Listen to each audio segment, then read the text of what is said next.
Part 1. In Chapter 1, Roland questions Henchik and Cantab of the Manny about the persistence of the magic door that Susannah used to vanish with Black 13. Eddie and Jake sit nearby, blood-stained and grieving the losses of Benny Sleipman and Margaret Eisenhart. Father Callahan is distracted by discovering a novel, Salem's Lot, that inexplicably recounts his own past. Roland presses Henchik for answers, and the Manny leaders explain that strong magic lingers longer, but insist they will not approach the Cave of the Voices at night. Eddie, desperate to follow Susannah immediately, argues that time moves faster in her world and she could already be in danger, but Henchik refuses, promising instead to gather men and attempt the ritual at dawn.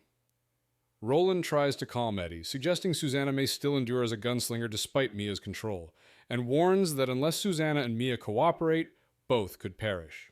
In Chapter 2, Henchik and Cantab return to Manny Redpath to report the day's events and request payment from the elders. Meanwhile, Roland goes with Rosalita to her cottage.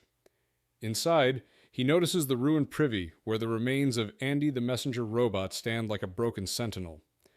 Rosalita tends to Roland, rubbing him with healing oils, and they make love while the sounds of the Kala's celebration drift in from the high street. Afterward, Rosalita tells him that she senses he and his ka-tet will soon leave the Kala for good. Though she lacks true sight, she trusts her feelings. Roland admits he cannot rest fully, his thoughts fixed on Susannah, who is lost with Black 13. Rosalita urges him to finish his quest quickly before it destroys him. Roland accepts her words, recognizing both the comfort she offers and the truth of her warning. In Chapter 3, Eddie sits awake on the rectory porch, bitter over the Calafocan celebrations while grieving Susannah's disappearance and Benny's death. Jake joins him with Oy, and the two share their worries. Jake blames young Tavery for Benny's death, while Eddie comforts him reluctantly. They discuss whether their guns will pass through the door and if Susannah is still alive. Suddenly the ground shakes violently, an earthquake that Roland identifies as a beamquake, the snapping of one of the 6 beams holding up the Dark Tower. Lightning flashes from Thunderclap confirm the disaster. Roland explains only 2 beams remain and they must hurry before all collapse. Jake fears the quake may have blocked the Cave of the Voices. Though uncertain if the Manny will keep their promise after the quake, Roland insists they must try. Through the night, they pass time playing cards, all haunted by the thought. Only 2 beams remain. Part 2.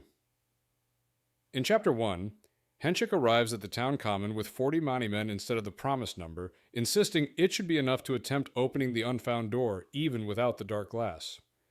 He appears ashamed, constantly tugging at his beard, which Callahan explains as embarrassment over breaking a promise to Roland.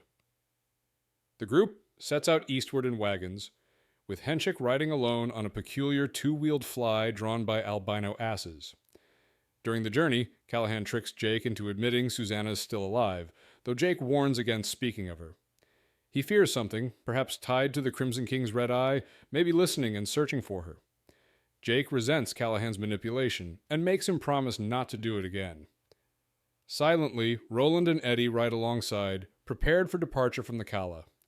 Privately, Jake senses Susannah's terror and hears her distant screams, though he hopes Eddie cannot. In Chapter 2, Roland and his ka-tet travel with the Manny toward Doorway Cave, leaving behind the exhausted town. Passing the battlefield, they see the Fokin's crude funerary heap of wolves and horses covered with uprooted corn, soon to be burned. Eddie discovers Susannah's battered, abandoned wheelchair, sparking grief and anger. Jake reflects on Benny Sleipman's death, vividly remembering his friend's final moments and finding one of the wolves' dead sneeches, which he hurls away in frustration. The Manny form a prayer circle at the ambush site, with Henchik invoking the Over for safe passage, protection, sanity, and enduring magic, Cavan. Younger Manny unload large boxes, coffs filled with plumb bobs and magnets, treated as sacred tools, while others bring polished rods for the ritual. The group begins ascending the path to the cave, littered with remnants from the battle. Jake struggles with guilt and grief, but forces himself onward as Callahan questions what awaits them at the cave. In Chapter 2, Roland and his ka-tet travel with the Manny toward Doorway Cave, leaving behind the exhausted town.